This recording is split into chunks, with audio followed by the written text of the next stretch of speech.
You're listening to the Racer to Racer podcast presented by Race 92. Race 92 is a vintage-inspired racing apparel brand specializing in celebrating vintage race culture and adapting to motorsports today. Check out race92.com for all your racing merchandise needs. I'm your co-host, Aaron Mack. The other co-host, you've maybe seen him walk out of a great clubs with a big old smile on his face. You've probably seen him at a dirt track. He is Scott Bowie. Hey, Scott. Hey, Aaron, how are you, bud? Living the dream. Yeah, I think that's a wise move. Try to always live that dream. Absolutely, and you sound a little better today, which is a good thing. So I think you're finally getting over. Yeah, sickness. I feel a lot better in the last few days, and man, I'm just thankful to start getting out of this and start being able to talk where people can understand what I'm saying and not feel so bad all the time. But man, the show's really kept my spirits up, even when I was sick and with other stuff going on. And man, I just can't thank you enough for doing this. And man, just we've had such a great time the last couple of weeks too. Some really great guests, and it's been so fun. Yeah, no, definitely some really big guests. Well, we had a really big guest end of last week. We have another one lined up for the next couple of weeks, which is a really big guest. But they're all great names. And today, our guest is Pete Halsmer, who, someone, if you would have looked at, his racing career leading up to when he drove the Indy 500, he is somebody you never would have thought would ever race the Indy 500. I mean, he had a sports car background, kind of like, him and Lynn St. James had a very kind of similar path when it came to racing. And just everything kind of aligned in the right direction for him, and he ended up driving the two Indy 500s. But great guy, and we definitely had a great conversation with him. Yeah, it was fun, and he was a lot funnier than I thought he would be, yeah, no, it was really enjoyable. I know I say this a lot. I mean, Pete's somebody I'd watched race, but I didn't know really much about him, and he come in here and he was funny and he was open, and it was a fun conversation. Yep, and he's a very smart guy. He was a he was an engineer. I forget what kind of engineer. I think mechanical. And so he talks about a lot of things that we would never really think about as far as like different aerodynamics and physics that are involved with racing. And one of my favorite stories he was talking about, which I would have never even thought about, was he was one of the first drivers to wear glasses. And he was talking about kind of the effects on glasses and the effects of trying to wear contacts in the car, which is pretty interesting. Yeah, no, and he always, I mean, his conversations, he always had good, good little, I should say sound bites, but like he said, just good insight and interesting information. Yeah, great interview for sure. So racing news this week: IndyCar was racing at Portland. Alex Palou wins. Yeah, Alex Palou. Boy, he's starting to put those nails in that championship. Pato had some engine problems. He couldn't get full power, he said, for most of the race. And Scott Dixon, they're just a little off. He was really good this weekend, but he wasn't as good as his teammate. And I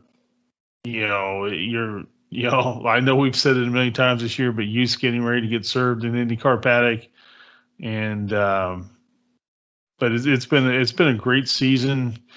And Alex, man, what a drive the other day, and we gotta say Alexander Rossi, great job as well. Man, he's just struggled, but maybe this is the turning point. There's 2 more races left, so hopefully he can get a win before it's over. Yeah, and so in Dixon, I mean, there's a reason why they call Dixon the Iceman. I mean, it's not looking too good for him now, but I still would not count him out. I wouldn't count him out, but boy, it's going to start taking some Hail Marys. Right. He's going to have fast times, and he's going to have to lead the most laps, and he's going to have to win these next 2 races. And one of these two races, Alex and Pato and Joseph will all have to have some sort of incident, that allows him to catapult. So I just think that I think he's going to fight to the bitter end, but I just don't think this is his year. And it could be Joseph Newgarden's. I mean, these two tracks, good tracks for him. So I mean, I wouldn't count him out, but everything's looking at Palou. Everything's pointing toward Alex. So. And then NASCAR race to Richmond, right? Yep, they ran Richmond, and I watched the entire race. And sitting here right now, I can tell you that Martin Truex Jr. overcame a penalty on the start, where he actually beat the pace, or he beat the pole car to the start finish line, which is a no. So he had to do, I think it was a drive-through, but they overcame that and won. Of course, he's in now, and Larson is in to the next round on points. Hamlin's in on the win. Hamlin was really strong. All JGR cars were really strong this week, so they're really starting to show their hand in these playoffs. Yep, and it's definitely better than the penalty that Kyle Busch got last week for about running over half pit lane. Yeah, that was too bad. I understand both sides of it. Yeah, absolutely. Did he almost hit somebody? Not really, but the chance was always there, and he didn't really. You don't hear him say much, in defense of himself over it. So. He's just a fiery guy. I mean, you can like him or not like him. You got to respect his driving ability. So, I don't know. Was it something I like to see do, when you got all those people just kind of walking around, and it's pretty dangerous, my opinion. But at the same time, again, luckily nobody was hit. So. Yeah, for sure. And actually, Dale Jr. raced in the Xfinity race at Richmond, and this is his. So pretty much every year he does one. I think just one Xfinity race, and this was his yearly Xfinity race. I think he finished like 14th. Yeah, I don't know where he finished. I didn't have really a chance to follow up on it. I know his car. I think Noah won. I think Gregson won. Right. Yep. Which he was pretty pumped about, but. Yeah, it's funny. He runs once a year, and I guess just likes to keep his feet wet, and he can also, just get that scratch itch maybe once a year. Yeah. As he's starting to find out, though, I think the farther you get away from when you were driving full time, the harder that's going to be to do. So, it'd be cool to see him run 4 or 5 races a year. I don't think you'll ever see it.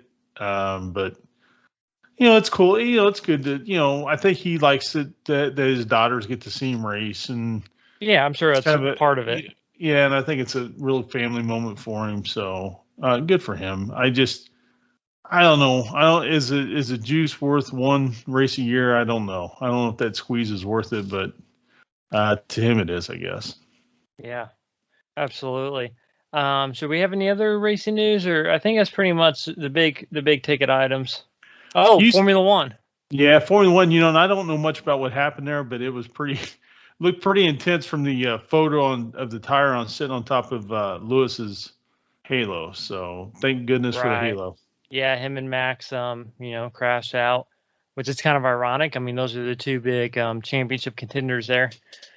Yeah. And I mean, it's great to see McLaren back on the podium, 1 and 2, with Ricciardo winning, and you're starting to kind of feel bad for Fernando Alonso a little bit, because if this would have been a year or two earlier, he would have been up on that podium, no doubt. So yeah, I think that winds of change had come along though in that deal, and I just think he'd kind of had enough, and right at that point. So I mean, the change was good, and he's had good days this year. He hasn't had Fernando Alonso big time winning moments really, but I mean he's had a good year. So it just, like I said, the winds of change come along and things change, but it's funny, he was retired and this, that, and the other, and I'm sure they backed the Brinks truck up for him to get him out of retirement. So I think he's probably doing pretty good. Yeah, and part of this is kind of his farewell to the sport by, retiring with Renault, which is Right. obviously where he won his 2 championships. So I definitely don't blame him there. Definitely a cool way to go out. Right. Speaking of Formula One, man, how about those rumors that Michael Andretti is going to go in with some partners and buy F1 team? Wow. Yeah, it really makes you wonder where he's getting this money. But obviously there's another partner somewhere along the lines. Or two. And I mean, they're struggling with their IndyCar team, so you kind of really wonder if it's a smart thing to do. But yeah, I guess if it's not going to affect their IndyCar team at all, why not? Yeah, I mean, it's not like he doesn't already own other racing teams or hasn't in the past, but Formula One's a big commitment. Formula One's a big commitment. Whole other deal. Yeah, so that's going to be really interesting to see how that works out. But if they do it, I wish him all the greatest success. And it won't be an American car, but it will be an American team owner. So that would be good. Yeah, no, for sure. Maybe Mario will make a comeback. There you go. Mario just strap in and start running F1 again. Why not? It's 2021. I don't think there's much of a surprise me anymore. No, you're right. I used to believe I could always kind of put my finger on things and have an idea what's going to happen, and anymore I have learned I have no idea what is going to happen at any moment, at any time. So, ain't that the truth? Well, with that being said, before we jump into Pete Halsmer, just want to thank everyone for listening. Make sure you hit like and subscribe below. If you're watching on YouTube, if you're listening, you can listen on Spotify, Apple Podcasts, other platforms where podcasts are found. Please make sure you subscribe there as well. And like we were talking earlier, we have we have like 4 or 5 shows already recorded that we will be releasing in the next couple weeks, and definitely some really good ones in there, some really big names in there, and also just really good guys. And I know there was one that you've been talking about a little bit that you were really excited about, which is ended up being a really good one as well. Yeah, so definitely looking forward to all of those. Yeah, I am too, and pretty excited about it. So, yeah, no, like I said, man, it's just been so much fun and great shows, and the guests are always kind of surprised, and you think you kind of know them a little bit, but you don't really know them at all, and they say interesting things, and so it's been very exciting. And I think our guest next week is going to be a current IndyCar driver as well. And I remember we were talking about this. He said something that was really interesting to both of us. Yeah. You'll have to tune in next week to see what that is. But yeah, that's right. Yeah. But no, that was a great one as well. But yeah, hope everyone enjoys the Pete Halsmer interview. Yep. Everybody please enjoy and take care. Our guest today won GTO Championships, had 3 class wins in the 24 Hours of Daytona, and competed in the 1981 and 1982 Indianapolis 500s. We're joined by Pete Halsmer. Hey, Pete, thanks so much for joining us. How are you doing today? Hey, pretty well. How about you guys? Doing great. Doing great, Good. Pete. Thanks for joining us. Hey, no problem. Thanks for asking me.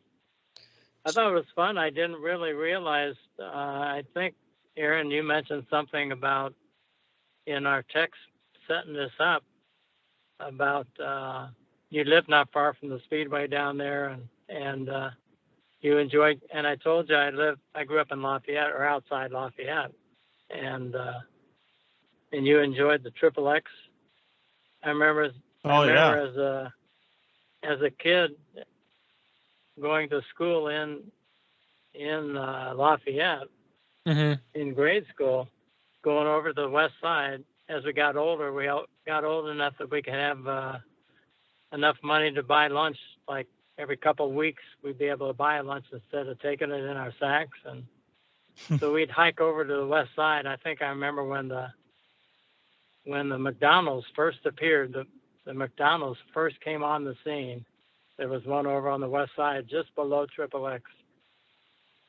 And I don't know that I remember it accurately, but I wouldn't be surprised. I think it was like 12 cents or 15 cents per hamburger. Oh, wow. So Triple X has been there. To an old guy. So Triple X has been there. Triple X has been there a long time. Yeah. Yeah. For people who don't know, Triple X is a root beer. They sell root beer, but it's also a little cozy little dining area, little diner. And for anyone that's in that area, please go to it, because it is truly a treasure of Indiana, and especially up there in northern Indiana. Yeah, they filmed a couple. They filmed a couple Food Network shows there, I believe. I think like the Dines and Dives or whatever it's called.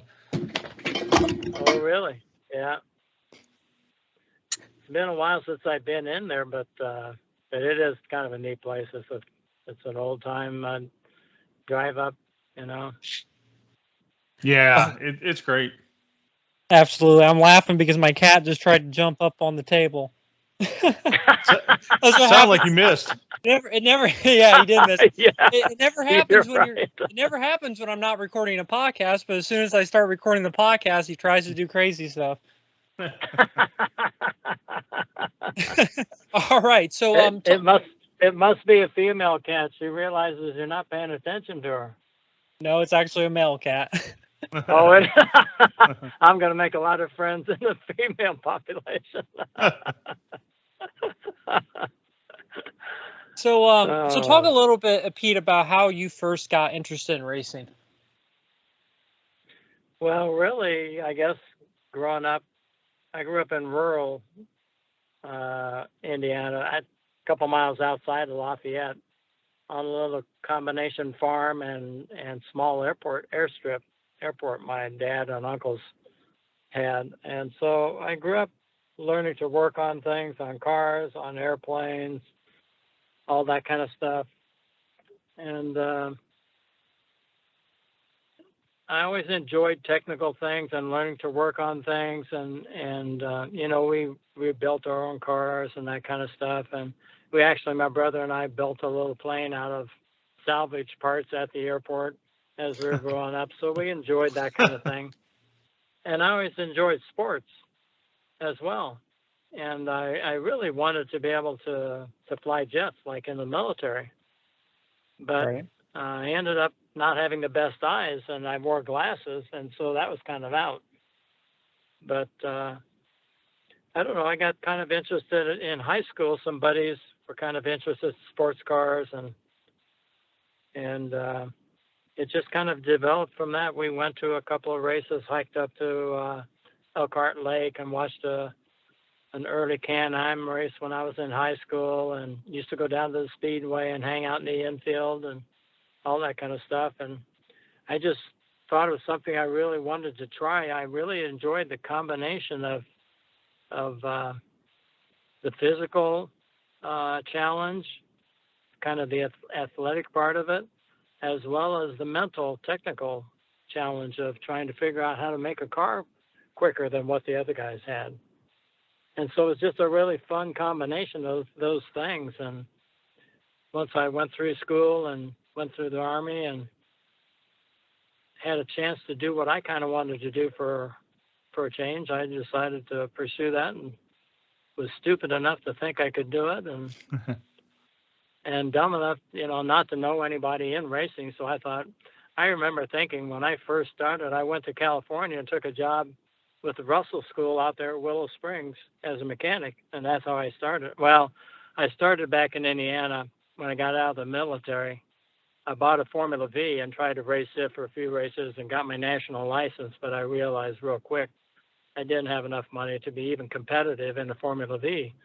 And so I thought, well, I'd rather be on the West Coast where it doesn't snow as much and doesn't get as cold in the winter. So So I found a job out there and started pursuing it out there. So that's kind of how it developed. And then I was, like I said, I was really too dumb. I thought, well, you know, if I'm not Formula One champion in 4 or 5 years, I'll just quit and do something else. That proceeded to deteriorate to the point where about 7 years later, I thought, boy, if I get to race some professional races, at least a few professional races during a season, I'll feel like it was worthwhile. And that was my low point. So Luckily, I met some. Go ahead. I was going to say, so you were drafted in the Vietnam War, correct? Yeah. Well, thank you for your service. Yeah, absolutely. Well, you're welcome. I just felt, I just felt it was part of what we needed to do. I didn't know enough about why we were there and all that kind of stuff, but I wanted to find out. And I still don't know for sure why. It gets a little cloudier each year, doesn't it? Yeah. Well, I still think it was the best thing to try at the time. Unfortunately, that kind of stuff is, somebody has to make those decisions, and I sure do not envy people in a position that have to decide: are we going to go to war with these people, or are we just going to let them take over stuff, or what? I mean, it's a couple of bad choices, so none of it's good, but sometimes it's the best thing to do. So who knows? Yeah. But I'm glad. I was so lucky. I was drafted, so I went ahead and volunteered to get helicopter training because I thought, well, I'd like to fly something, and they really wanted helicopter pilots. So I thought, well, and my dad thought, he's a good fixed wing pilot, He thinks there's too many moving parts on a helicopter. It just wants to fall out of the sky all the time. So he was kind of questioning my sensibilities, but I was just very lucky. I didn't end up actually flying over there. I went in country, and I'd gone through aviation electronics school at Purdue. And when I got in country, they were desperate for people to work on some of the radar equipment they had over there. And so they just put me on that, and that's what I ended up doing. So I never flew over there, but at least I didn't get shot either. So. Right. Yeah, it's man, that's a hell of a game right there. I mean, like you said, I wouldn't want to be the person drafted. I wouldn't want to be the person that has to make the decision to be drafting people. It's not good. Yeah. But somebody has to do it, and we do have. I always felt, you do have to try and support this place. I think we're fortunate that the people that started this country felt it was worthwhile. And I think there's still a lot of good things about this country, and we can always do better. But if we don't keep it going, it'll turn into something potentially a lot worse. I agree. We'll see. I absolutely agree with that. So you never got into a race car until after the war, correct? That was the first time you actually. Yeah, I didn't. Right. The first time I drove a race car was when I came back. A buddy of mine that had shown interest in racing when we were in high school had got a Ford Cortina, not a Lotus Cortina, just a Ford. The old pushrod engine. He had an old Cortina, and he was trying to fix it up to go to driver school, SCCA driver school. And I said, well, I'll help him, and we'll share it at driver school, because he didn't really know enough to know what he was doing, trying to get it mechanically in good shape. So I helped him, and we went to driver school, and that was, I think I came back in 69, the fall of 69 from Vietnam. And that was probably, I did that right at the end of the year. I did that with him at driver school, and then during the winter, I bought an old Formula V and tried to race it in 1970 for a few months back in Indiana before I ended up taking that job in California. So how did you make the transition from a guy working at a Russell school to a guy who is then now driving, at least on the weekends, and then, how do you get to go from there to being a professional? Well, boy, that was the question. I sure didn't know. And it was one of the things that I thought was interesting about racing was I was going to have, everything else you could go to school for. And I guess the Russell School is a school for racing, but it really isn't. I mean, it's just a very rudimentary. Can you shift the car? Can you figure out which is the brake and which is the throttle? And this is sort of how you go around the track. I mean, so it really doesn't teach you much about how to be a racer, though, And so that was just going to be a learning experience. And I just started working at it and trying to see what would happen. One of the things I got lucky was I got out there, and part of my deal was they paid me a little bit for working as a mechanic, but part of the deal I made with them was that I could use the cars to practice whenever I wasn't working.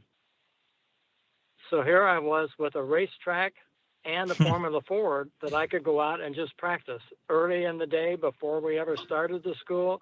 Afterwards, when they weren't doing anything, they let me use those cars. And that was just magical for me. I mean, because you all know, and racers come to learn real quick, the problem is you never get enough practice because it's so expensive. Right. The car, the track, all of that. So that was a huge plus for me to spend the first year really in racing just out there practicing, using all the time I could to get seat time. And that was huge. Oh, yeah, no. Playing tennis or something like that, you can go find a tennis court and you get one other person you can play. It doesn't work that way with a race car. Well, I guess now they have, all the simulators and stuff like that. Obviously, you didn't have that back then. Yeah, no. That is interesting. And that was interesting to me. In recent years, I tried retiring a couple of different times, and I just couldn't. I felt so lucky. Finally, I got to the point where I was getting rides and able to drive for other people. And that was such a challenge in the early years that I just couldn't say no at the end. I mean, I thought, man, you're lucky people still want you to drive. Don't say no. Say no. So I ran the Trans Am series here in 2013, 2014 with a friend, Mike Miller, and that I had raced Super V's with, that was from Michigan, and he was starting a new team up and said, hey, come and help us set these cars up. And I said, oh, yeah, I'd be glad to do that. No problem. And then he had an extra car, and he said, well, come and do a first race with us. So I did that, and I won the first race. And they said, oh, well, you can't stop now. Right. So that was really fun. But in doing that, came across a young guy, Cameron Lawrence, that we ended up giving an opportunity because I didn't want to keep racing regularly. And I got to mentor him a little bit as he was coming along. And he was really a neat kid and a neat talent to see. I mean, he's very good. And one of the things I recognized pretty quickly is I'm racing at Elkhart Lake in the Trans Am. And back in the back at Elkhart Lake, there's this fast kink that you really try and do flat out, but that it's a real challenge in most any car, really. They all seem to be, whether it's a low-powered car or high-powered car, they all seem to be just right on the verge of not being able to do it flat out. So I'm following Cam around there in qualifying, and we're hustling, and I see him get two wheels off at the kink. He's not lifting. He's off, four wheels off in the kink. He's still not lifting. And he gets back on the track without losing it. And I talked to him afterwards. I say, Cam, guys with some experience, you don't get all that kind of practice doing that kind of stuff. Getting off the track and knowing what kind of adhesion you're going to have and that kind of stuff. And I'm talking to him, and he's telling me about this simulation stuff, the iRace stuff. Mm-hmm. And that, to me, was really impressive. I went back and got a hold of the system and did it a little bit just to see what it was like. And it is so good because it allows you to simulate crashing. It Right. allows Oh, you to yeah. get off in the grass, know what kind of, they approximate the grip level so well on that stuff that you can actually practice crashing without it costing you the car and hospital time, which, Right. I mean, really, but that told me right away, well, that's why he's so good at that kind of thing at such a young age, because he can practice that stuff. Took me a lot of years of practicing and crashing before I was able to avoid a few more crashes. But anyway, I thought that was interesting. Oh, for sure. So you were doing sports cars for a while. So when did the whole IndyCar thing kind of come into realm, or how did you get that opportunity from doing sports cars? Well, I was doing sports cars, and then I started finally winning a little bit in amateur Formula Fords and Formula Atlantic cars, and I really enjoyed Formula cars, and I saw that really IndyCar was the only place to try and make a living in Formula cars. And so that was right around the time that Mini Indy was being formed, and they were starting to put professional Super Vs on the ovals with the Indy cars as a lead-in for Indy cars. And I thought, boy, that's where I need to go. And I found a group that had a couple of guys that had designed and built a Super V that looked like a pretty nice car. And I had tried a couple of times to race Formula Atlantic, a couple of pro races, and I quit a job one time, thought I had enough money saved up, and I didn't. I made a race and a half before I blew a motor and ran out of money and had to go back to work. And but I found these guys with a Super V, and we made a deal, and I went to a race at Phoenix. It was around 78 or something like that. And this mutual friend, this guy that I met at the Super V race, was sponsoring somebody, Graham McRae, I think it was, in Can-Am races. And He just passed away, I think, the other day. Graham McRae did. You're kidding.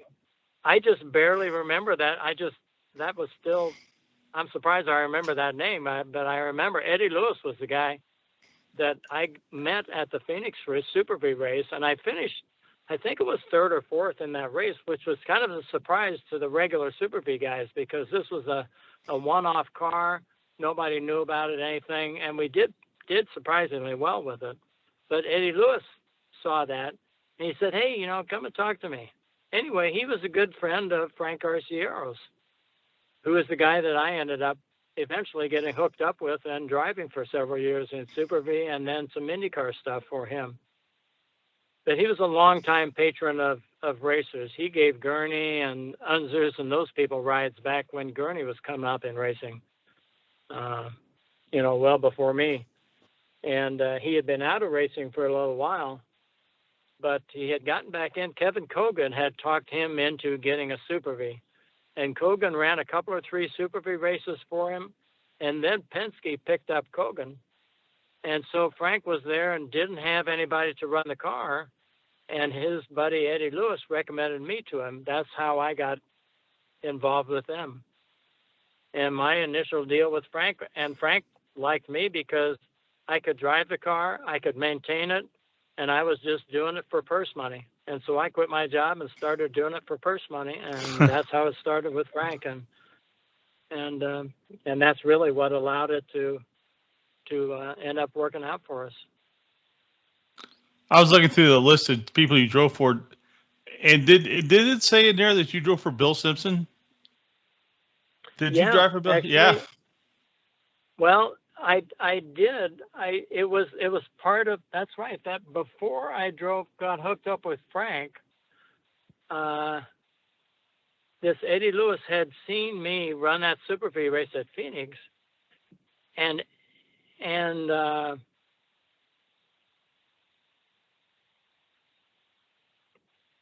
I had thought I had a deal with those Super V guys. It was a fall race, a Phoenix fall race that I ran for them, the first race. And so then after we did well, we talked about, hey, let's plan on running next season. I don't have a lot of money, but I'll supply the engine. You guys supply the car. We'll look for sponsorship. Let's make a deal. We'll do that. And so we kind of handshook on that. But about 2 weeks before the first race of the season, which was, I think, Trenton that next year in the spring, Trenton, New Jersey was the first race the Super Vs were going to run with the IndyCars. About 2 weeks before that race, they came to me and said, hey, well, you know, you haven't come up with any major sponsor, and this Formula Ford guy, he's got a significant sponsor, so we're going to go with him. Sorry. Wow. So this was typical, and this is typical deals in racing, you know. Sure. Oh, shit. Yeah. So that evening, I'm down there with my brother. We're not happy campers at all, but we're pulling the engine out of their Super V. And so then I end up hitchhiking to Trenton, New Jersey, because I'd gone down. I knew Bill Simpson had several Super Vs. It was the only group of Super Vs that weren't being driven by the owners. He was driving one. Bobby Unser Jr. was driving another one because Bill had put a deal together with Arco Graphite and Bobby Unser to run some of that sponsorship for that Super V effort. But he had a third Super V that he was going to run, and he was going to put Pete Conrad, the astronaut, in it to get him a lot of exposure. And I went down and talked to him. I said, any chance there's any kind of a possibility that I could work on the cars, do some work for anything, for a ride, anything? And luckily, he was the guy that kind of came up the hard way in racing. And I think he wanted to give me an opportunity, so he made the mistake of saying, well, if you show up at Trenton and my deal with Pete Conrad doesn't work out, I'll put you in the car. So I hitchhiked to Trenton just on that possibility. Oh, and wow. luckily, the Conrad deal didn't come through. And so he put me in the car, and I did better than he or Bobby Unser Jr. did over there. So then he made a deal with me. I said, what can I do? I'll do whatever it takes. He said, hey, I'm going to do some work. I'm going to build my own engines. I've got a dyno. If you want to come down and work on the engines and do that work, you can run one of the cars all season long. So he was one of the guys that really made it possible for me as well. I was forever indebted to him for that. I mean, what an opportunity. Oh, man. Yeah, that's a major opportunity with one of the great characters of all time in motorsports. Luckily, I didn't hang around him too much because I was busy trying to race. But yeah, I heard stories about stuff.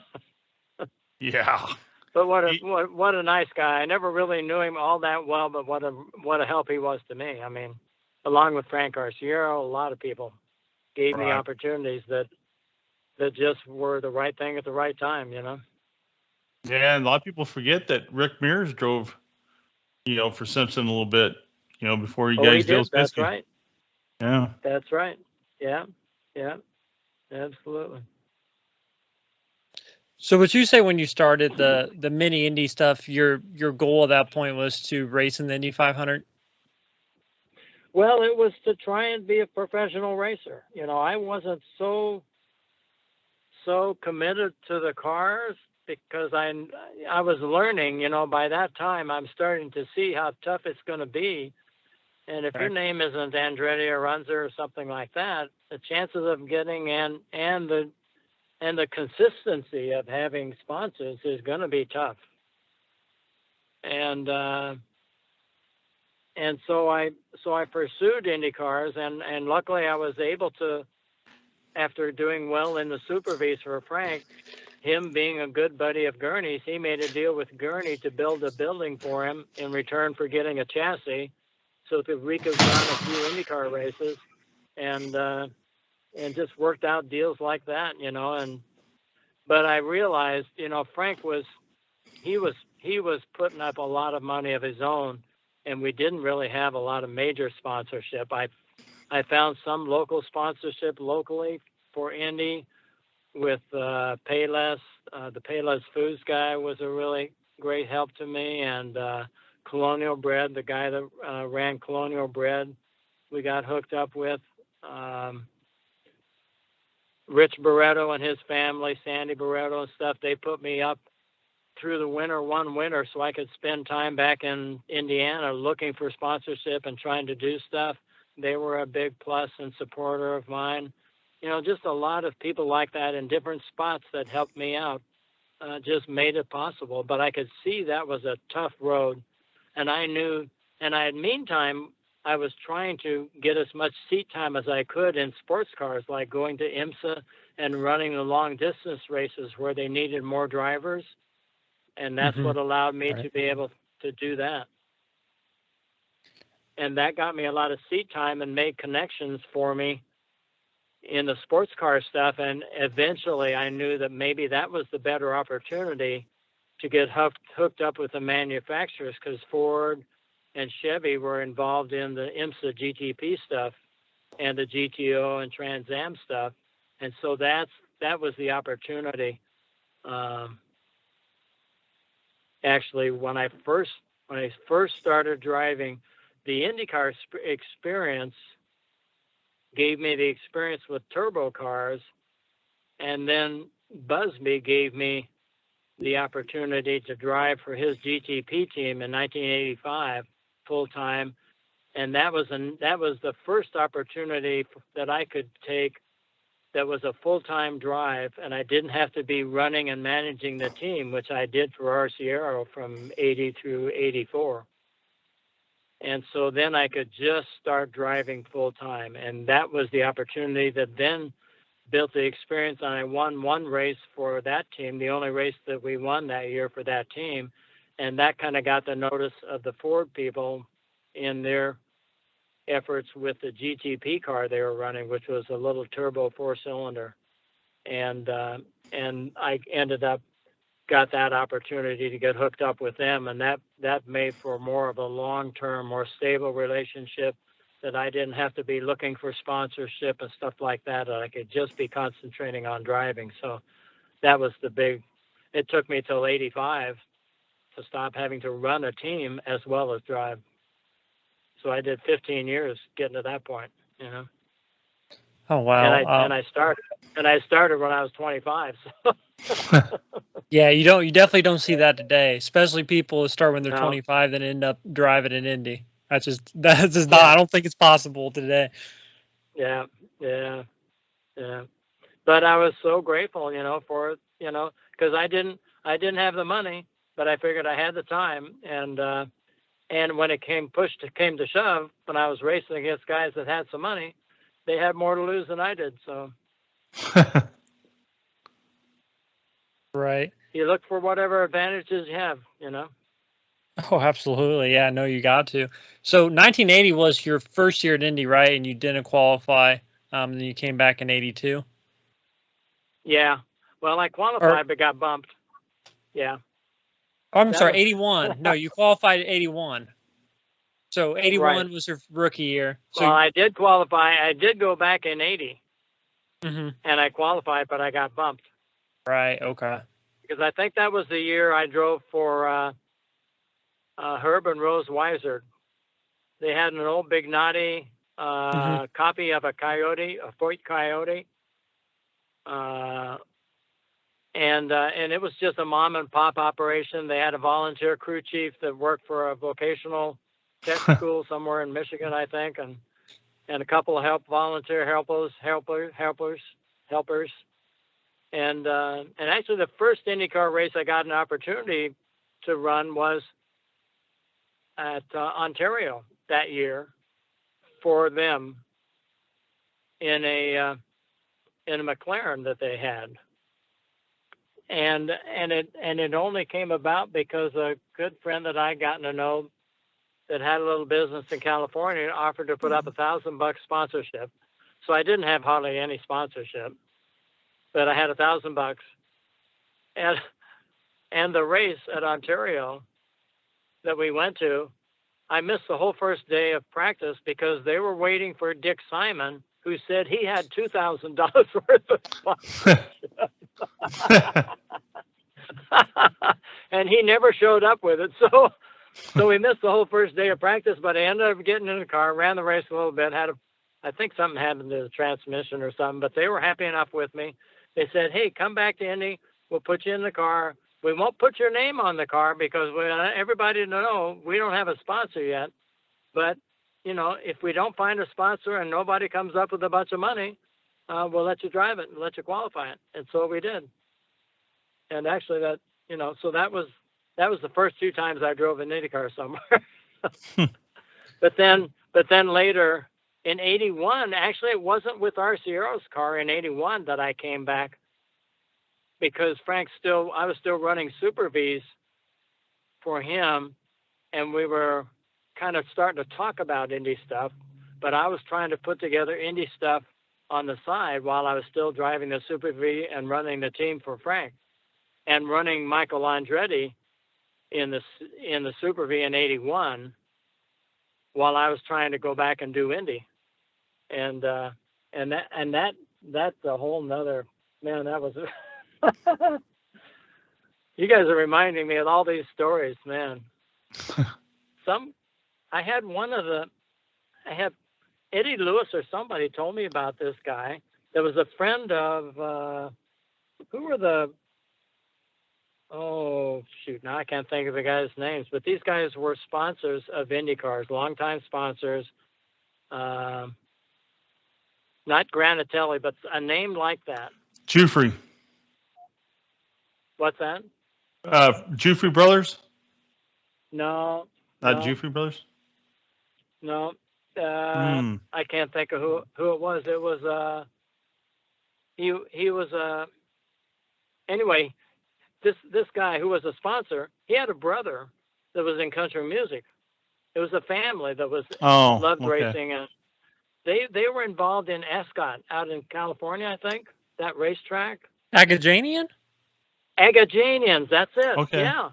One of the Agajanian brothers had been in jail, got out, saw the light, was born again Christian or something, and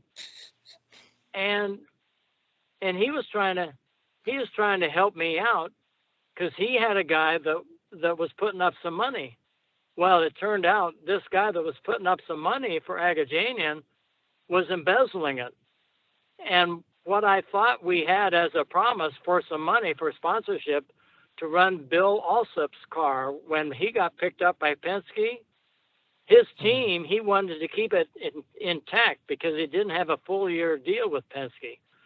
So he was looking for somebody to run his car with his team back at Indy. And I thought I had found this Agajanian sponsorship money, which 2 weeks before Indy, I'm going back to Indy to start running and have to give Bill a check for this. I go down to pick up the check from Agajanians, and there's people walking around there with guns looking for this guy that supposedly embezzled all this money. Wow. So I knew that deal was off. So I go back to Indy. I don't have anything left to do. I can only tell Bill what the story is. Bill says, oh, my God. Well, go ahead and run the car. But he said, you know, whatever happens, you know, we'll just see. And so I ended up qualifying and ran the race, but crashed in the race, did some damage. Luckily, the placing money that I got from the race just barely covered the damage to Bill's car, and we were okay. I remember when I qualified that car. I mean, I remember whitewalling that thing a couple of times in the 4 qualifying runs because I had no choice. I had to get that thing qualified because I was on the hook for Bill for some of that sponsorship money. He wasn't gonna hold me. I think it was total of $35,000, which was not a lot anyway. right? Which he was giving me a decent deal. And it turned out I didn't have anywhere near that anyway. So I was going to be on the hook for some of that. He hadn't said how much, but I was going to find out. But anyway, that was a crazy story. So then 1981, you actually qualified for the race. Well, first off, talk about, so what was it like? And I guess you can talk about 1980, just being at Indy. You know, you talk about going to the race in the infield. So I'm guessing you were in the snake pit. So I'm sure you got some stories from that. Yeah, well, yeah. Actually, I was more intent on watching the race, but it was hard not to watch some of the other stuff going on. It's funny because I have a lot of friends who'll tell me like, oh, I went to the race. I'd be like, where'd you sit? And they'd be like, oh, I was in the snake pit. And I'm like, oh yeah, can you name like 3 drivers that were in the race? Yeah, right. Exactly. Yeah, nobody more than 5 or 10 feet back from the fence or whatever you could climb up on saw anything of the race. I don't think. But then they call it the snake pit. I mean, they do call part of it the snake pit today, but obviously it's a lot different than the snake pit back in the 80s. And now it's just like a big concert. So yeah, they're definitely not paying attention to the race. But so being at Indy, so when did it kind of set into you? Like, I used to come to this race, like this is a big deal, and now I'm racing in it.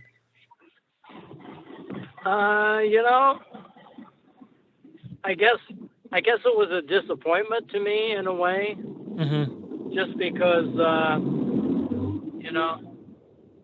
unfortunately, I'm out at the airport and this guy just fired his airplane up right behind me.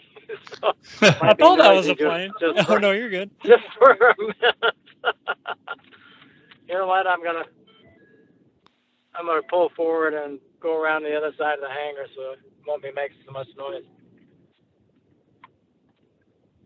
What were you asking? I'm sorry. So being at Indy for the first time, so like you were saying. Oh yeah. Yeah, it was a disappointment in a way to me because I was fortunate enough to feel like I had started to show that I could win races and I could be competitive, and I didn't like going to a race that I felt like because of equipment and the team, if you don't have pretty decent equipment and some people that know what they're doing, I mean, Indy's a pretty dangerous place. Oh yeah. If you're struggling your ass off trying to make it go fast when it don't want to go fast for some unknown reason, and you don't really know why, and not many other people know why either. You're out there risking your butt seriously a lot harder than the guys that are going fast at the front of the field, and that was frustrating. So I didn't really care for that, and that was a struggle. But that's just the way it is. So you live with that. But it's kind of annoying to feel like you're out there looking like an idiot, and you're taking more chances than the guys at the front sometimes. But absolutely, just the way it is. Just the way it is. But yeah, that taught me a lot about.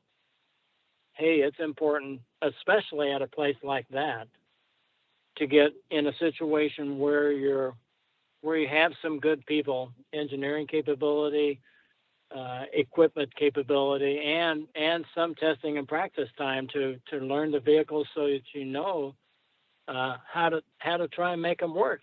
And even with that, you still see it happen at that place where Penske had trouble getting his cars in the field one year.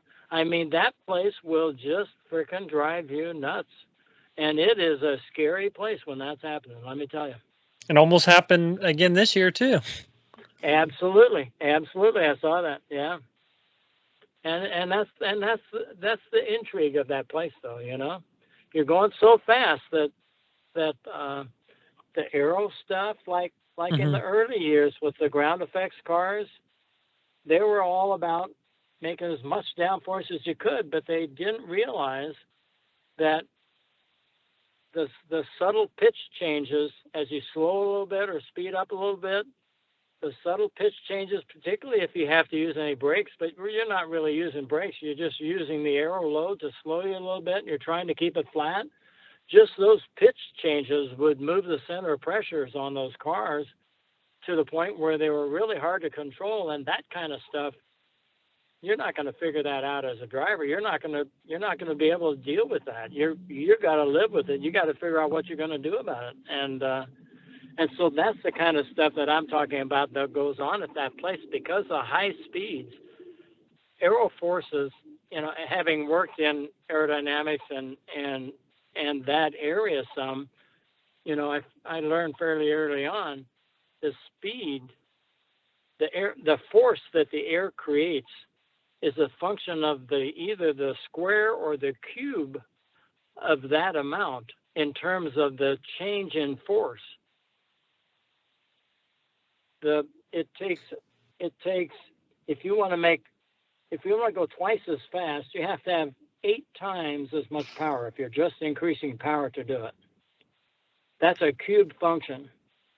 You know, the drag is a square function of the speed. The force, the lift, the downforce that those things create is a magnitude greater than just 1.5% or something like that. You know, it's a serious magnitude difference with just some change in speed. So those things are what's going on out there all the time. And your technical people and you have to learn how to deal with that if you want to try and address it properly, you know?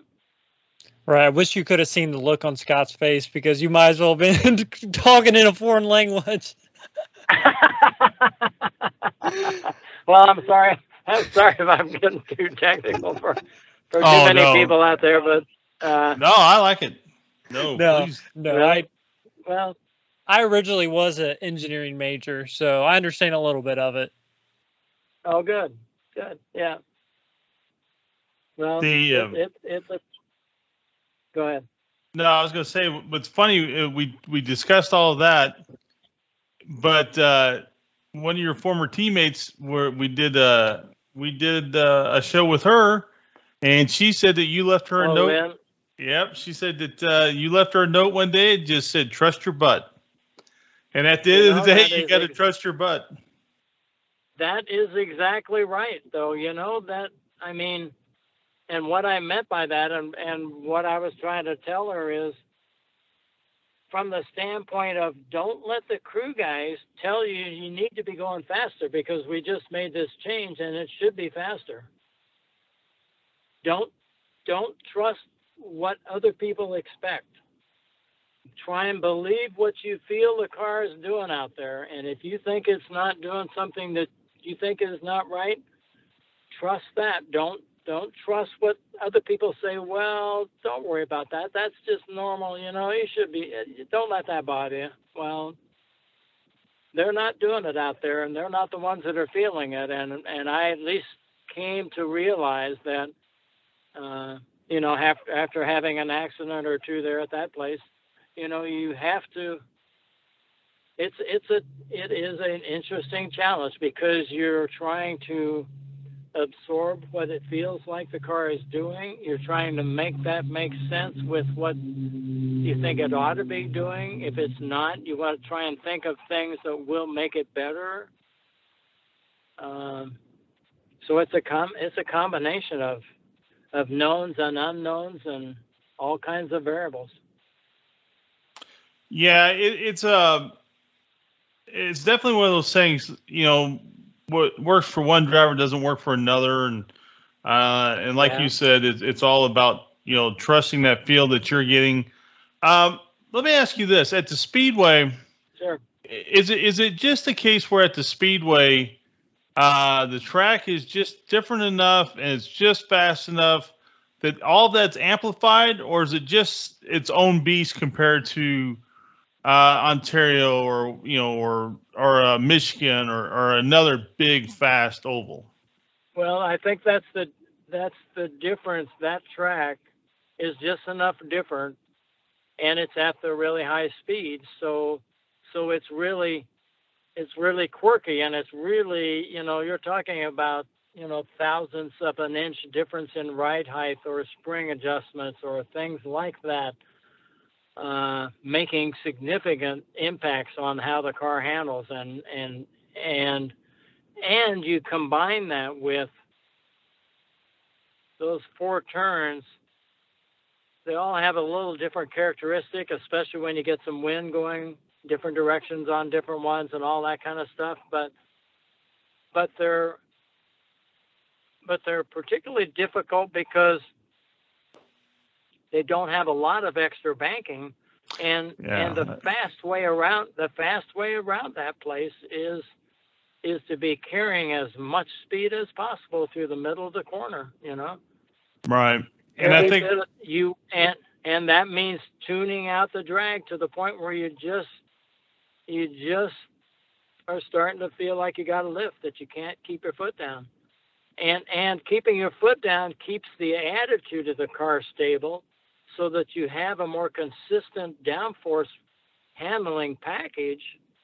And so I think that's what ends up being the challenge, and just differences in temperatures of the day and temperatures of the track and all that kind of stuff can affect that stuff.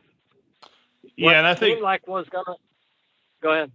I was going to say, I think what you mentioned earlier was it kind of something along the same lines of what I was thinking. Is a speedway of all those tracks that we talked about, it's the flattest of those fast super speedways, and you don't have the banks. So hard. Yeah, and it's so hard to see around the corner. Okay. That it's so, to me, I never got enough practice on that track because I never got to test there or anything. So it was always just go there for the race weekends and try and qualify, which is unfortunate because I think you really kind of need to get some testing on that track because you can't see around those corners far enough. And they're so nondescript down near the apex as to just where you are, how far around on the curve you are as you get down to the apex. It's very difficult to tell, and it's almost a timing thing that you have so much time at a certain speed to get down to that apex because you don't have any identifier down there to identify, how far around the curve are you. You're almost at the apex, and you still can't really see around to where the corner is straight, where it straightens out. That kind of brings me to. Go ahead. I was going to say, it kind of brings me to a point that we've talked to a lot of different drivers about.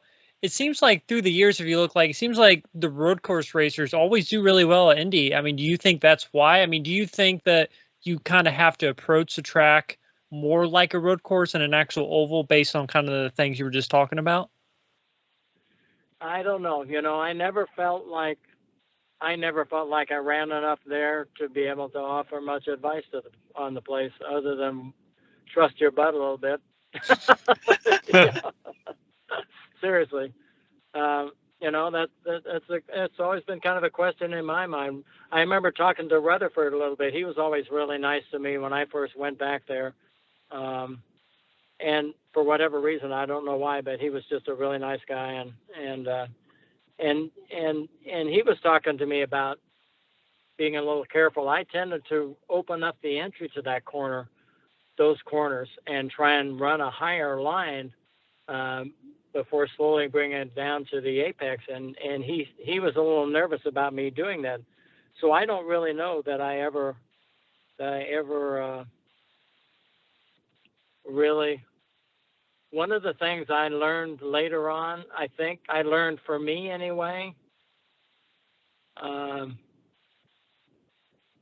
that I think helped me was I started realizing, and I'd never come across this anywhere else,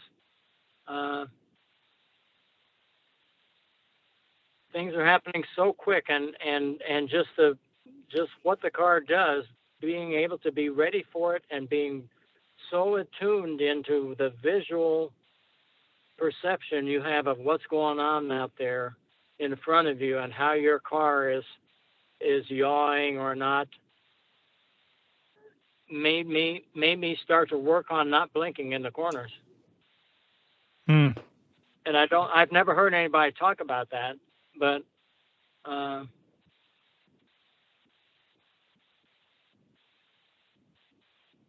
that's to ask some of the guys that. Yeah, that's an interesting concept. So you could keep your bearing about you without blinking, so you don't miss your spot. So you're not losing. So you're not losing that increment of time. Right. No, I understand what you're saying. Yeah. One of the scary moments I had at Indy was, I think it was during a practice. I'm running around there and I'm arcing down into turn one, And next thing I see is here's a bird sitting on the track, right where my right front wheel is going to go. And the only thing I could think of is that's going to be a grease spot. Right. And Right. it scared the wee out of me, let me tell you. Because I thought I was going to just lose the front end when that happened. But I get through it, and I didn't notice anything. I thought, wow. So I come around next time, here's this poor bird. He's sitting up by the wall on the outside, the middle of turn one. His little feet are up in the air. He doesn't look like he got run over or anything. I thought sure I was going to run over him. But I think just the shock wave of the air in front of the car just kind of blew him up out there.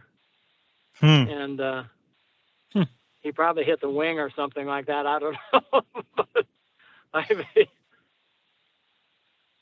talk about being scared, because I knew right as I was turning in, as I was going for where I wanted to be on the track, I knew he was right where I wanted to have my right front wheel. And I thought, man, I'm not going to like this. Right. Sure. That happened to Anyway. Fernando Alonso during his test back in 2017. Oh, really? Did it? Yeah, there's a video of it. Really? Did it show what actually happened to an animal like that that's down there?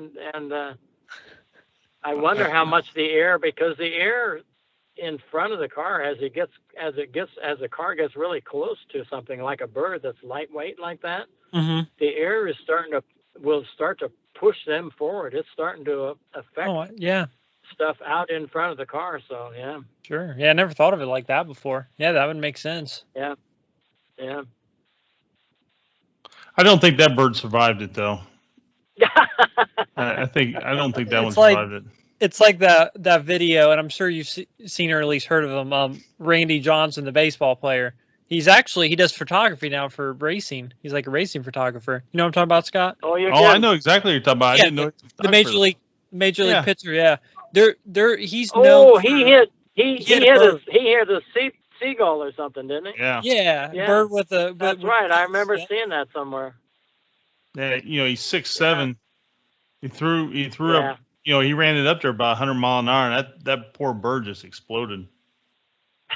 Yeah.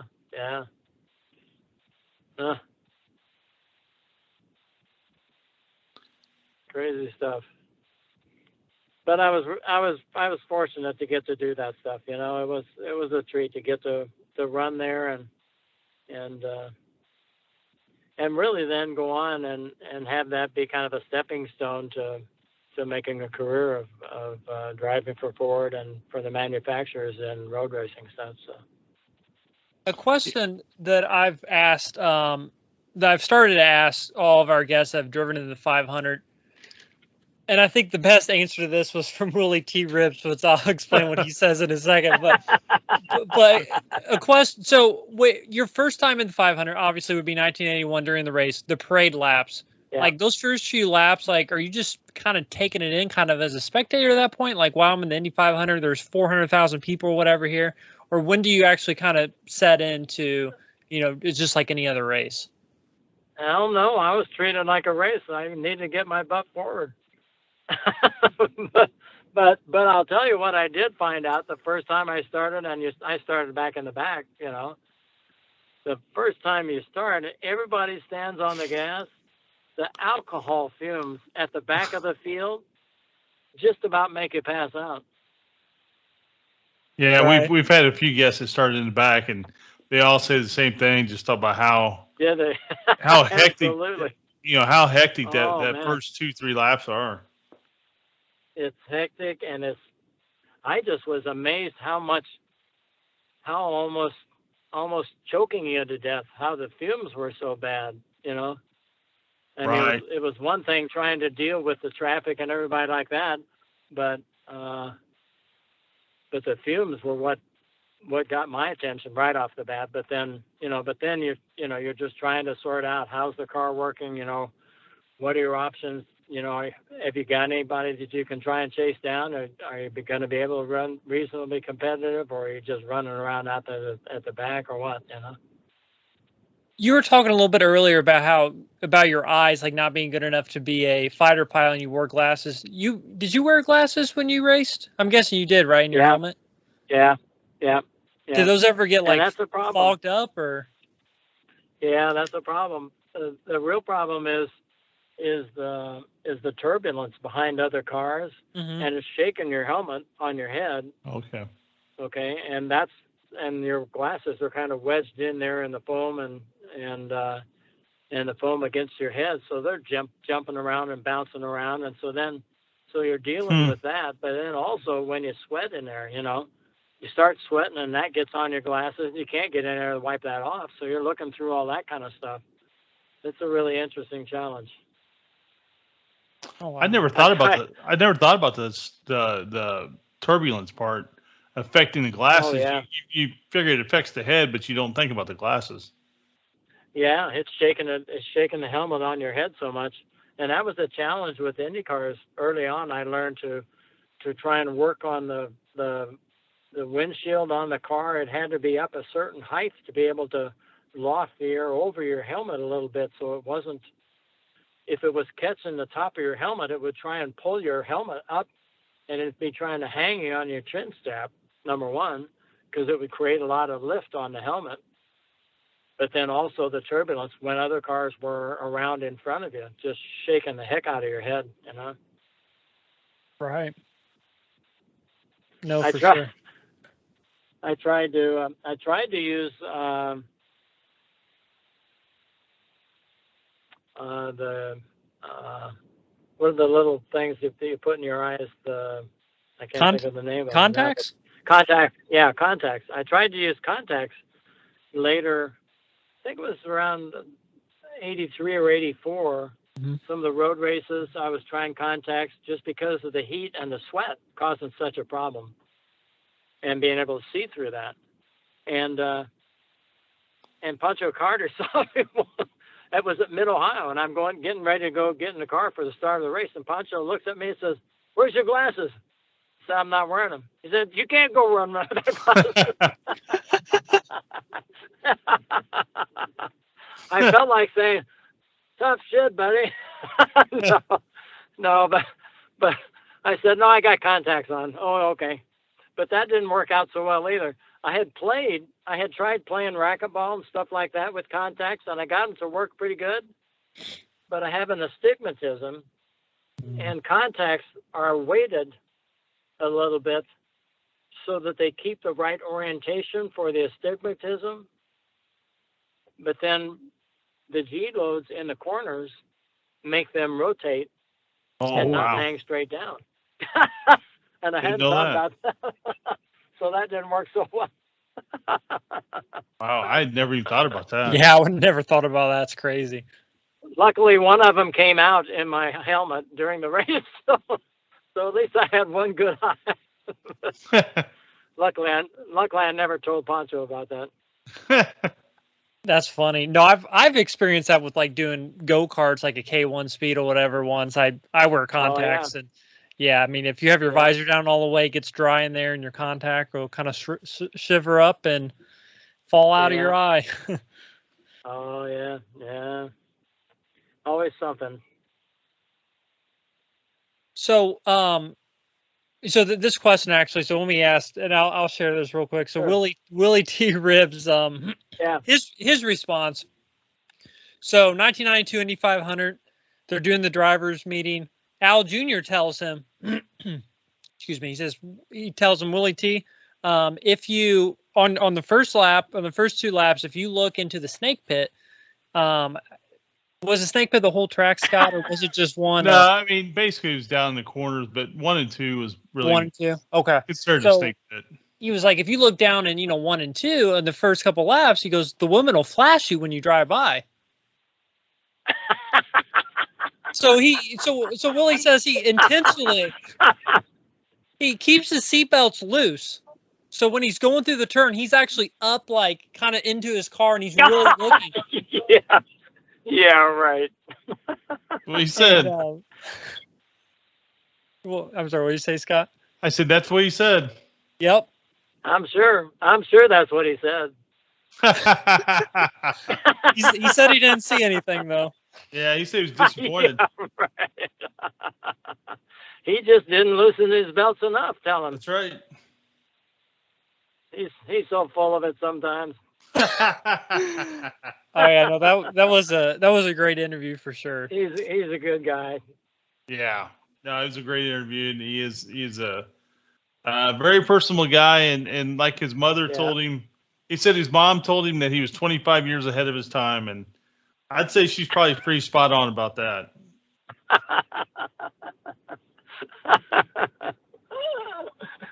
Oh my God. It was fun to see those guys. I came back for at the vintage races at Indy the last bunch of years they have that Legends race of guys that have run the race and come back and team up with the SVRA. other people that got Corvette. Yeah, the SVRA stuff. I did the Legends race a few times, and Willie T and Al Jr. were there, and it was fun to hook back up with those guys and talk. And those guys can tell some stories. Let me tell you. Now you ran roughly 35 IndyCar races. Is that pretty accurate? I don't think I ran that many. One season I got to run most of the season in '84. Or I think it was 83. I may be wrong. What I'm looking at 83. No, I think you're right. Yeah. Yeah. You finished second in Cleveland that year. Yep. Yeah. Yeah. 3 top 5s in your career, right? With the one podium in Cleveland. Yeah. Yeah. Yeah. I was pretty proud of what we were able to do with, we didn't really have an engineer on the team, and I was trying to run the team. Mike Hull was involved with us and doing stuff for us and trying to help us, but it was a low buck effort really, and I was really proud of the fact that we did pretty well for what Frank was putting in it. He was putting everything he could into it, but it wasn't much compared to what other people were doing. So sure. So it was a struggle, but I was proud of the fact that we did some good, and I was proud that we were able to do that, and I was able to run with some of those guys, given different situations that, if on road courses I felt like we were a little closer to being on an equal footing with some of the teams, even with the Penske guys and stuff. We were running a year-old Penske, I think, that year, and but at least we weren't at the disadvantage of not having gathered a lot of data on a big fast track like MIS or Indy or those, where you really needed to gather some data about how to set the car up to get the most out of it, With your flight background and your engineering background, would you say that may have been one of your strong points? I mean, like you said, you find your edges where you can find them. And you felt that was somewhere you could shine, as a driver, as being able to give that feedback and actually do the changes yourself? Yeah, I think it's a help. It's more of a help even when you get some engineering people that can focus on that, so that I can focus and you get some people, and you get some people that trust your input. And it's it's a two-way street, because the input that I had back at Indy, not having an engineer overseeing the thing, was only so good, because I didn't even know what should a fast IndyCar do and feel like at this track. I had nothing to go on there, Right. And so until you get that, you don't even know what you're shooting for to some extent. You think you know how to try and go fast roughly on that kind of a track, but you don't know really for those cars, is it faster to over hustle the entry to the corners and scrub the speed down as you're going into the corner and arc into the corner as much as possible? or is it, and how much do you want to be easing off the throttle a little bit or not, keeping the power on? Does that keep you a more stable platform for the downforce? I mean, all those kinds of questions I always had, and I never had a good way to get really some good answers back from, because we weren't gathering any data, any of that kind of stuff. We didn't have that. You know, that's funny that you mentioned that, because we interviewed Jimmy Kite, and Jimmy Kite was talking about, you know, run the speedway and run Indy cars, and his deals were not too unsimilar from yours. Except he wasn't his own engineer, but he said he did not realize how far off he was until he was asked to get in Jason Leffler's car on Carb Day, because Jason couldn't be there. Yeah. And they're roughly the same car, size. Right? It was a Treadway car, right? Yeah, it was Treadway, the Penske deal. Treadway, it was when Penske did the deal. You know, that's actually really when Penske first come back to the Speedway. You know, but anyway, and he said he had no idea how far off he was until he hopped in that car. And he went from thinking, man, you know, this is something I've got something I can work with, to after getting out of that car, he's like, man, we're so far off. I don't even know where to start. Exactly. You know, I had the same experience. I think it was 83. What the heck was it? It was either 83 or 84. The last year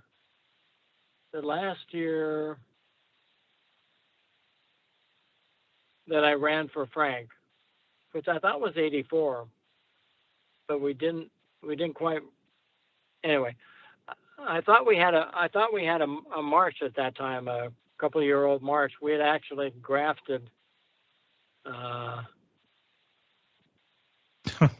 We had actually grafted some parts off of a PC-10, I think, and a March chassis, and we went to the Speedway, and that's where we struggled with it, and I think that's where I ended up crashing, and that's when we had Johnny Parsons run for me at the Speedway in that car, and then later in the year we went to MIS and ran, and I think that's the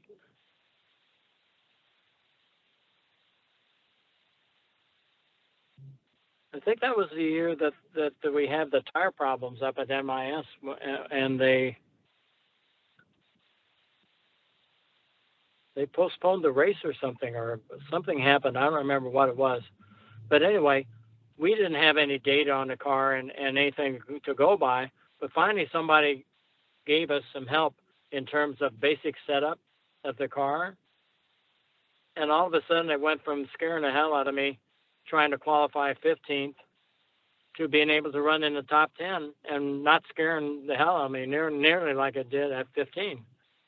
And and that's what told me, that's when I saw that kind of thing happen. It made me realize how little, if you don't have some information, you can be pretty far off and just not even know, you know, because then when you're off on a number of different things like ride heights and pitch angles and all kinds of stuff like that, if you're off on a bunch of different things, then adjusting one of them, it might not even do the same thing with that setup that it would do if everything else was right, you know. So you're just really lost. And you, and I would assume that when you went to drive in the Ford program, you got to see the world through a different set of eyes as far as a race car driver goes, in terms of, you know, really good working race cars, fast, and that sort of thing. Tell us a little bit about that program. Well, it was just an opportunity to, to be with a first-rate group and, you know, the Roush group and that kind of stuff, and to work with an engineer that was his job, and that was just a real treat to me. You know, that's what I'd really been shooting for, and I knew I was taking a chance. And I remember somebody saying, "Hey, you know, you're going down to Trans Am, been running Indy cars, isn't that kind of a major step down? I thought, it sort of is, but, it's an opportunity to be with a first-rate organization. If I can't win with these guys, I'm not going to win with anything. And why am I doing this, So I looked at it as an opportunity to get to work with some really first-rate engineers and quality equipment and just really see what I can do. And so I thought, what the hell? Might as well go find out. And it was an opportunity to not have to worry about sponsorship. And that was always my biggest challenge. I'm not I'm not really a salesman, and I'm more of an introvert engineer type than an extrovert socializer, and so it's not a natural area for me. I enjoyed driving the car and working on the technology and that kind of stuff. Individuals working together on that kind of thing, I enjoy that, but I didn't really enjoy the other parts of it so much. I mean, there's a lot of great people I met and a lot of good people around the sport and lots of others too. But so it was a challenge, but that's what I decided I wanted to try and see what I could do and make out of it. And luckily I was able to make a career out of it. And well, I think anytime you get a chance to step out of a car that you're got to kind of be the engineer of and the driver, and you don't know quite what you got, and you go drive for a factory Ford deal. I think that's a driver. You'd work so long. I can see why you did that. I mean, that makes perfect sense to me. Yeah. It was a real treat to be able to do that, and you knew that Jack was gonna give it first-rate equipment and do everything he could. I mean, I remember there was no half measures to Jack's efforts in racing. I remember one time we had a problem at Mid Ohio and lost an engine because of the head gasket or something. Oh no, it was a seal, a water seal plug in the head, And the next race we came to, it like had three different ways that plug was not coming out of that head. I mean, I was glued to the nth degree. It had screws in it, had a big strap over it. I don't remember what all was done, but it was not coming out of that head again. Well, a lot of people today who only know Jack Roush through his stock car efforts may not realize that his road racing program was as good as any. I mean, it was I had no idea. Top notch. I didn't know that. I didn't know. Sorry. Go ahead. I was going to say I didn't know Jack Roush was even involved in Trans Am until I watched Willie T. Ribb's documentary. Oh, really? Yeah. Well, Jack's background was a Ford engineer and drag racing, and then he started doing stuff more with Ford and saw where Ford would like to go in different kinds of racing and smartly adapted to that and it was Jack and I had a little bit of struggles early on because naturally I tended to feel like I knew something about engineering and the things I kind of wanted the car to be able to do that I felt like I needed to be able to go fast with. And we didn't always see eye to eye on it, but he put up with me and I put up with him, and I think we had some great successes, and I got nothing but good things to say about him. He was such a help to my career, and I've always been very appreciative of it. And in recent times, I've seen him a number of different times, and I'm just glad he's survived everything he's done, man. He's been through some stuff. Oh, well, he's had a couple plane crashes too. I was going to say you didn't go flying. You didn't ride in the plane with him, did you? No, I probably would have, but I never got the opportunity to. Right. Oh my gosh. So do you still fly? I do. Yeah, I enjoy it. I grew up around a little airport, like I said, so I learned to fly when I was like 13 or something, and my uncles taught me to fly, and I worked on planes with them and all that kind of stuff. And so I've always enjoyed being able to fly. I couldn't really afford to do it when I was doing my own race cars and stuff, so I didn't fly much at all for 10 or 15 years. But I've enjoyed, once I got back to making somewhat of a living in racing and driving for Ford, I was able to get a small plane. I enjoy experimental planes where I can make changes on them and do things to them, and they're a lot less expensive to maintain. Right, I'm sure. So, I got to be honest with you, Pete. Two words that I do not think belong together: experimental and plane.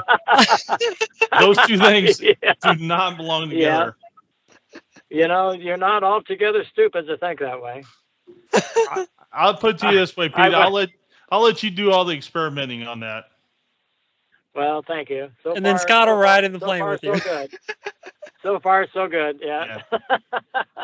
I have to admit, I was looking at this little experimental out in California in the early 80s. You know, I still didn't have much money or anything. I'm looking at this little plane, thinking about, boy, I'd love to buy that plane.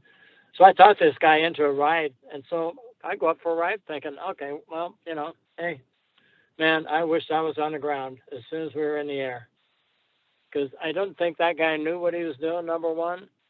And the crowning blow was, as we're landing, it was a little plane that the wheels were on the front of a small wing, a canard on the front of the plane. The wheels were out at the end of the canard, on each end of that canard in front of the airplane. So I could see the wheels, okay, as we're landing. Yeah. I could see the wheels, and I'm looking at the wheel out on the right side. I'm riding in the right side. I look at the wheel, and I see the brake caliper bolts. One of them's wiggling its way out from the brake caliper as we're touching down. I said, don't step on the brakes. You got a brake that's coming off over. Oh, my gosh. I was going to say, it wasn't Bobby Unser, was it? No, but that's a good guess. My God. We talked to Paul Goldsmith, and Paul Goldsmith, I'm paraphrasing here, but basically Paul Goldsmith took pity on Bobby and taught him how to truly fly and not fly like Bobby had been flying. Right. No, I basically was talking about, Bobby Unser flying, and Paul basically said, who do you think taught Bobby how to fly? I'm like, you did? I could picture that being a real challenge, trying to teach Bobby anything. Right. And I heard stories about him like flying over, I think he flew over Area 51 or something. I wouldn't be surprised. Those guys were crazy.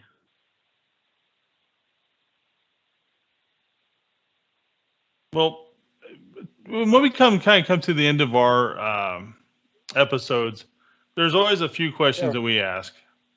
And one of them is that I ask, we like to give our guests a chance to acknowledge someone or a group of people who helped them in the sport. For a lot of people, it's their parents. For others, it's people completely unknown. Do you have anybody like that you would like to talk about? Oh boy, there's so many of them really that, because my parents, I was 11 of 12 kids. Okay. Oh, wow. So my parents didn't even have any idea what I was doing half the time. Right. But they were supportive of whatever. Hey, go out and do something though, get an education.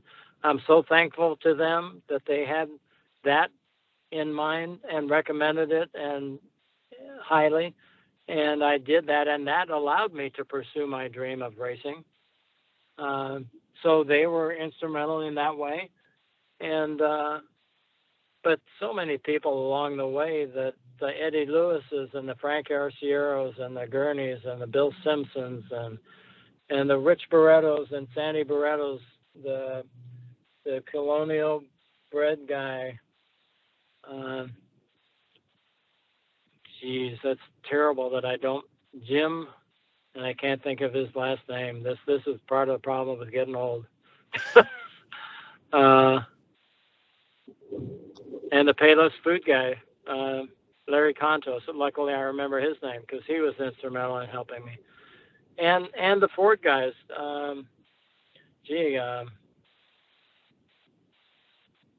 And now when I try and think of it, I can't think of his name. But the guy who was head of Ford SVO when I went there and first started driving and signed a contract with them, and Roush and Lee Morris that was the guy at SVO, along with Lee Cranifus. Those are the two names that at Ford that helped me so much. Don Hayward, who was the engineer on the Mercure that I raced and won a bunch of races for them at Ford. Just a ton of people.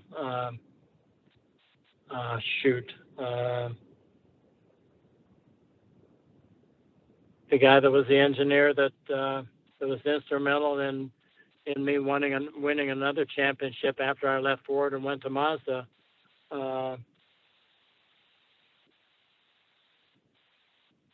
That's terrible. I'm embarrassed that I can't think of his name.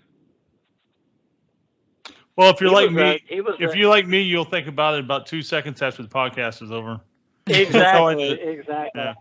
I think his first name is Lee, but he was an engineer back in the early days in the GT40 program when Ford first went to Le Mans. And I'm so embarrassed because I saw him around when I was in IndyCars, and he was a good engineer in IndyCars, and I always wanted to be able to work with him. And I finally got to work with him in the Mazda program, and that was a real treat. And we won the championship because of him, really.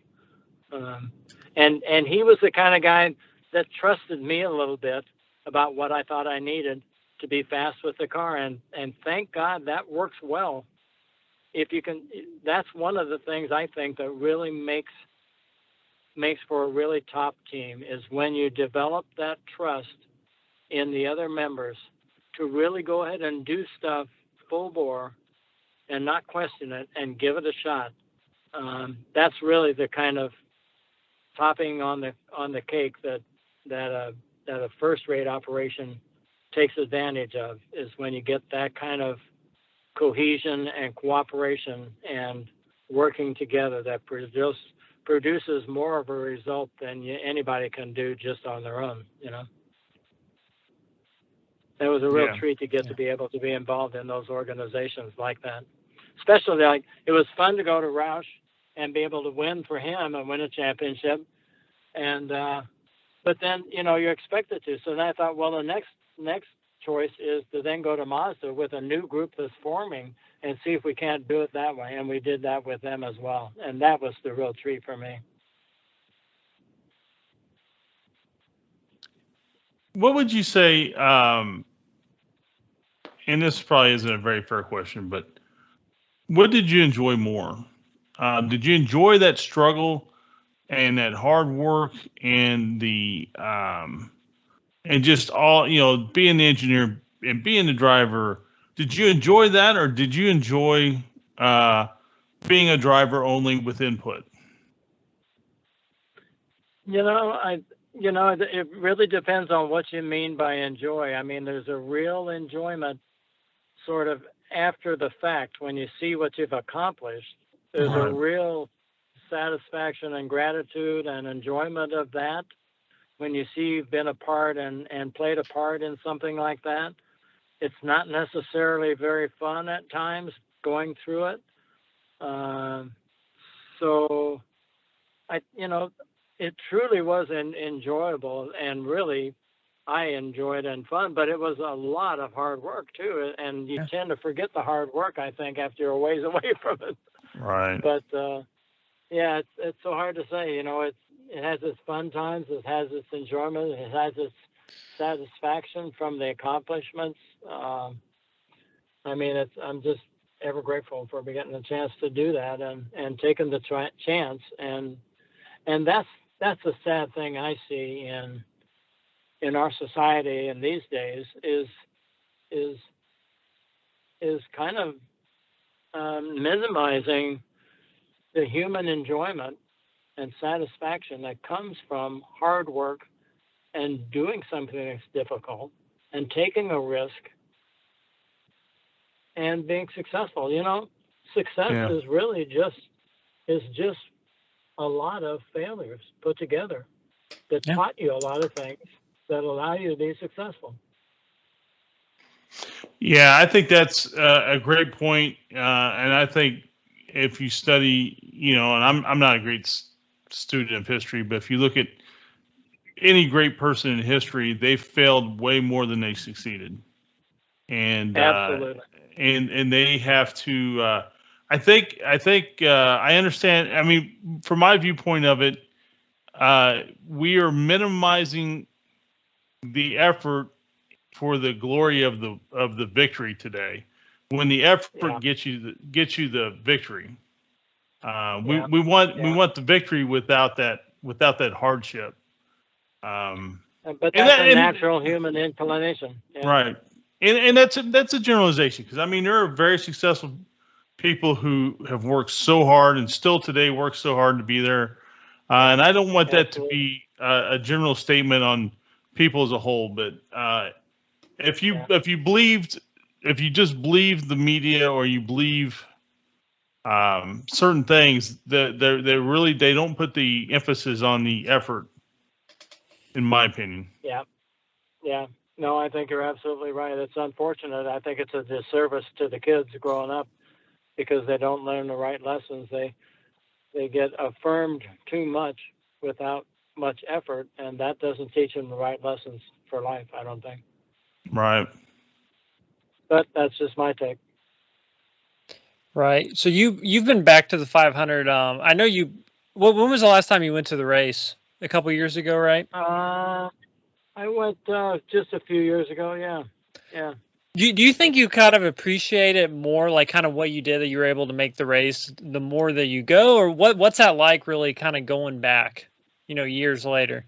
And I'm sure one thing that's got to be cool is, fans, I mean, know who you are.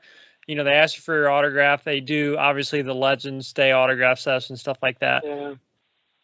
It is kind of nice. I'm grateful for that. I never was really that much about that, but you can't help feel a little bit of pride from it. But yeah, I enjoy seeing. I mean, the guys, the way they've got the cars now, they're so raceable, close together, with Yeah. the protections they have of not climbing the wheels so much and all that kind of stuff, allows them to race closer together. The guys know the cars with the sim work and that kind of stuff. I'm sure that helps practice being able to run a track like Indy and do things to get acclimated without getting a lot of test time there. And it's really kind of interesting that it still is the same kind of challenge, like you said there, just this last year. Who was it? Somebody was having trouble. Somebody shouldn't Willpower. have had trouble, but they're Willpower. yeah. Just that kind of stuff can crop up, and boy, you don't know where it's coming from, and man, but you do know the consequences are pretty significant. Oh yeah, for sure, absolutely. I remember I remember going one year when we were trying to qualify, and we had one last shot at it, and we'd had an engine problem, and we had to go out and get in line, and they had to put the engine in every 4 or 5 minutes. Every time there was a run, we had to move the operation forward a car length to stay in line to go out for the last run. So we didn't have any opportunity, and it was a chassis that the suspension on the back was bolted to the engine, which was bolted to the back of the chassis. So you had no idea how accurate the alignment was and all that kind of stuff, because they just tried to eyeball as best they could in line to qualify. And we went out, and I remember whitewalling the tires a couple of times in that, but we got the thing qualified, and man, but that's that kind of place, It's really, I don't think I'd do it again. Not at this age. If I was younger, I'd probably think like I did, and I'd probably do it again. What the heck? But not at this age. Would you have rather raced? Let me ask you this: would you have rather raced in today's cars versus the cars you were in, or do you prefer the rawness of the cars you were in? Well, I think I'd rather race in cars and in a situation where the cars were better known like they are now. Yeah. Mm-hmm. Although, with what happened to Will, I'm not sure what was going on there, but Well, sometimes things happen. What? Sometimes things happen with those cars, and either something's not, either something's wrong with the floor of the car, or or there's something going on with the car you can't find, or yeah. There's still those possibilities that some combination or some individual things, something happening in one shock absorber or stress in some part of the chassis that's allowing something to move more than it normally did. Who knows, that stuff can still happen. I think it used to be we were farther off, but it's still the same. It's still to some extent the same thing. You got to go out there and try and do what you can with what you end up having. So. Yeah, no, that sums that up pretty good. I mean, you take the cards you're dealt, and you just got to try to deal with them best you can. Yep, exactly. No, I admire the guys that are running these days. I think they're doing a hell of a job. They do run. I think they are able to run those cars looser and more on the edge because you see them dealing with that stuff a lot more than in the past, because you didn't really know what it was going to do. Sometimes you didn't dare to run it very loose, but maybe that was part of my learning experience that I never got through at Indy because I didn't get to run there that much. Maybe I could have run it looser, and that would have made me faster, and I might have survived it. I don't know. I'm not sure I would have. Yeah, I think the competition level, especially like this year, I think it's the best it's been in a very long time. I mean, look how many first-time winners we've had this year. A lot of kind of changing of the guard. Me and Scott have talked about this a lot. And boy, next year, if a half the rumors for next year come true, I mean, just these different, more drivers and teams coming into the series, it's going to be as competitive or more competitive than it's ever been. Really? Well, yeah. That's amazing because like you were saying there, I think this last year was pretty amazing to me to start with. Yeah. Yeah, I agree. It's been as good as I can ever remember it being. Yeah, I think you're right. And the IMSA, and you probably still kind of keep track of the IMSA stuff because that's kind of where you came from, Pete. But I know in a couple of years they're going to have a ton more manufacturers in, and they're doing that thing where I think they can do more of a crossover from European Le Mans to American Le Mans. Oh yeah. I don't know. Yeah, I haven't really followed it so much because it was kind of sad what happened to IMSA as I got away from it. Mm-hmm. People buying the series and running their own race cars in it and all that stuff. And I don't relate to the teams very well anymore. I just don't know the people and the groups and the cars that well. So, but I think it's good racing. It'd be nice if they get more manufacturers back in it. Especially American manufacturers. But yeah, I think they're heading in the right direction with that. Well, Scott, do you have any other questions, Scott? So. I really didn't. I will ask one more, and I always throw this one out. I don't always throw it out. I throw it out from time to time, just to see if I get a good story out of it. What's your best racing story? Like one that your go-to racing story. I don't know that I have one. I have so many memories and so many things that happened. I think I was just kind of the ones that came to mind we talked about, and I don't of any. I guess of any the most interesting and challenging and crazy time was that year that I went back to Indy, because the guy that embezzled a bunch of money, they were trying to find him and didn't have any sponsorship, and the police ended up finally, the guy staged a car accident trying to make people believe that he died. And wow. and this, it was a crazy time. That's a pretty good story. Yeah, I got to admit. Yeah. Well, that was that and the other one, the one that I ended up I was working at Indycar Corporation still back when I was amateur racing.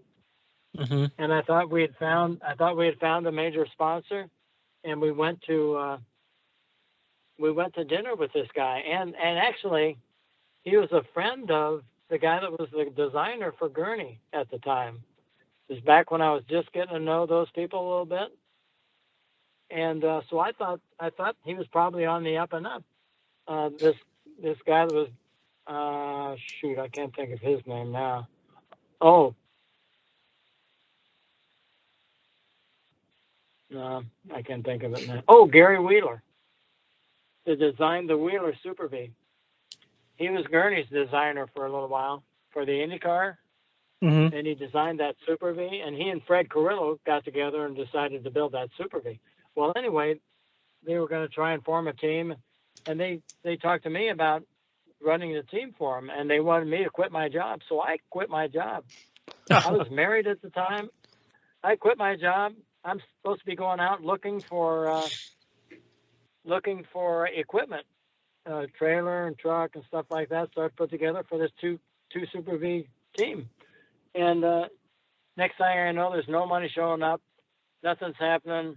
Nobody knows where this guy is.